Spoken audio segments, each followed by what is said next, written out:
Da oggi è sospeso il reddito di cittadinanza a 2141 veneti. Viene invece attivata la nuova misura supporto formazione lavoro. Come previsto dalla manovra di bilancio 2023, una parte dei beneficiari del reddito di cittadinanza hanno ricevuto l'ultimo pagamento questo mese. Centinaia di migliaia gli SMS di stop già inviati dall'INPS con i casi più gravi al sud Italia, ma è stato sospeso appunto il reddito anche a 2141 cittadini del Veneto.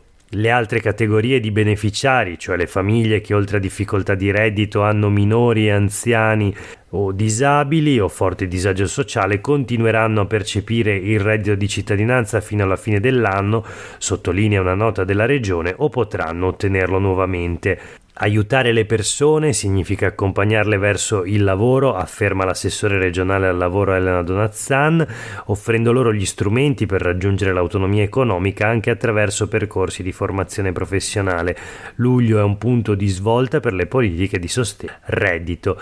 E questo è Sveglia Veneto, il primo podcast dedicato all'informazione vista da nord-est. Io sono Jack Calcetto, oggi è martedì 1 agosto 2023, la prima notizia del giorno riguarda le 2141 persone che in Veneto restano già senza più il sussidio del reddito di cittadinanza. La notizia è su tutti i quotidiani locali di oggi. Naturalmente abbiamo letto l'articolo pubblicato dal Gazzettino, ma vediamo anche il Corriere del Veneto che dedica l'intera seconda pagina al tema del reddito di cittadinanza. Lo stop al reddito inviato via SMS a 2141 famiglie in Veneto. Sospeso il reddito di cittadinanza per i nuclei degli occupabili, tra virgolette, in tutto 3.000 persone. Per altre 40.000 dal 1 gennaio scatterà l'assegno di inclusione. L'INPS dice in Veneto la sospensione riguarda un numero ristretto di famiglie per le quali si arriverà ad altre forme di sostegno.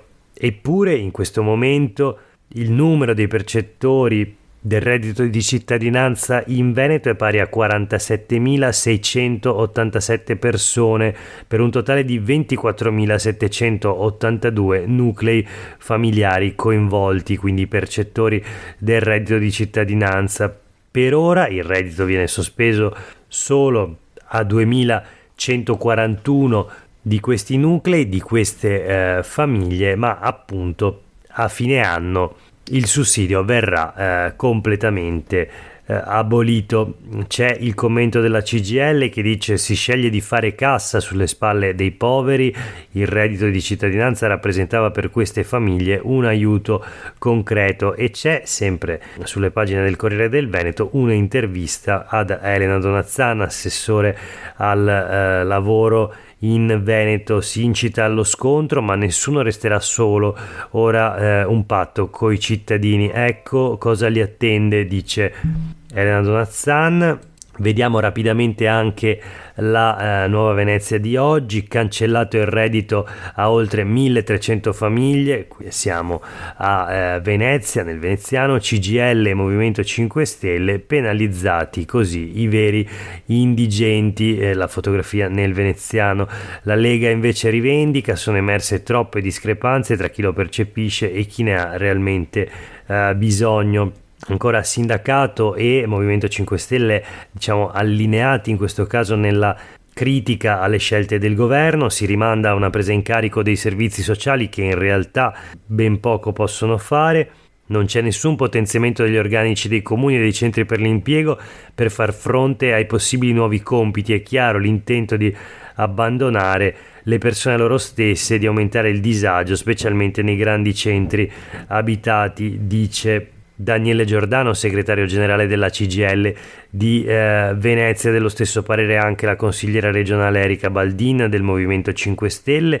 La scelta del governo, dice, di tagliare il reddito di cittadinanza è di una gravità inaudita, avrà ripercussioni. I veneziani percettori del reddito sono 7.762, pari a 4.155 nuclei familiari coinvolti. Queste famiglie ora ricadranno sugli enti locali. È un disastro sociale annunciato rispetto al quale la regione ha il dovere di intervenire in sede di bilancio. Questo per quanto riguarda lo stop al reddito di cittadinanza in Veneto, ma proseguiamo la rassegna stampa di oggi parlando di cambiamento climatico. Luglio, pioggia oltre la media, ma resiste il record del 2014. L'ARPA aveva registrato il 60% in più di precipitazioni dopo la secca del 2022, questo nel mese di luglio. Rovesci ben distribuiti e frequenti, ma con grandine e vento fuori dalla norma. Sono gli eventi climatici estremi che nel mese di luglio si sono osservati nella nostra regione. Rodigino e Bassa Veneziana e Padovana risparmiati dagli eventi estremi. In Cadore sono caduti 346 mm di pioggia. A Montagnana sono state rilevate raffiche di vento di 143 km l'ora. Esteso lo stato di emergenza alle zone colpite domenica dal maltempo. Il Gazzettino pubblica anche la mappa con le medie mensili delle precipitazioni. Il 2023 è il secondo anno con più precipitazioni dopo il 2014. Nel periodo 1994-2023 c'è appunto anche la mappa con la differenza tra i valori di luglio 2023 e i valori medi del periodo 94-2022. Si vede che le zone montane, il Bellunese, ma anche parte della provincia di Verona, di Vicenza, di Treviso, sono ampiamente sopra la media, sopra quella che è stata la media delle precipitazioni nel periodo 94-2022, mentre la Bassa, Padovana, Veronese e Rodigino è stato leggermente sotto la media stagionale. Voltiamo pagina, siamo a Venezia. L'allarme Venezia. L'UNESCO dice che la laguna è a rischio colpa del clima e del turismo.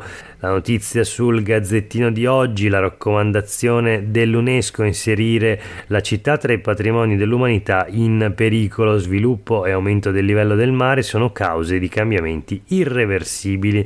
Presa di posizione del World Heritage Center. A settembre il voto degli Stati Uniti, che fanno parte dell'organismo ONU.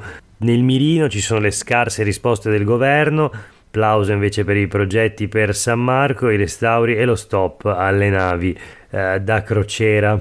C'è il commento di Massimo Cacciari, ex sindaco di Venezia: tirino fuori i soldi prima di parlare a Vanvera. Brunetta invece, ex ministro, dice la città è tutelata e aggiunge: mi riservo di confutare i vari punti del report di Parigi. Massimo Cacciari: cosa vogliamo, perdere anche i turisti?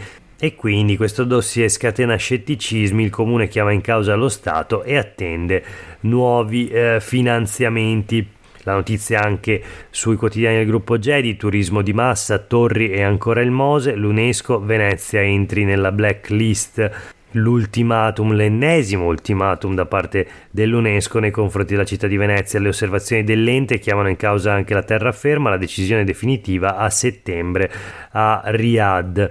Il Corriere del Veneto: cambiamento climatico e turisti, torna l'allarme UNESCO su Venezia.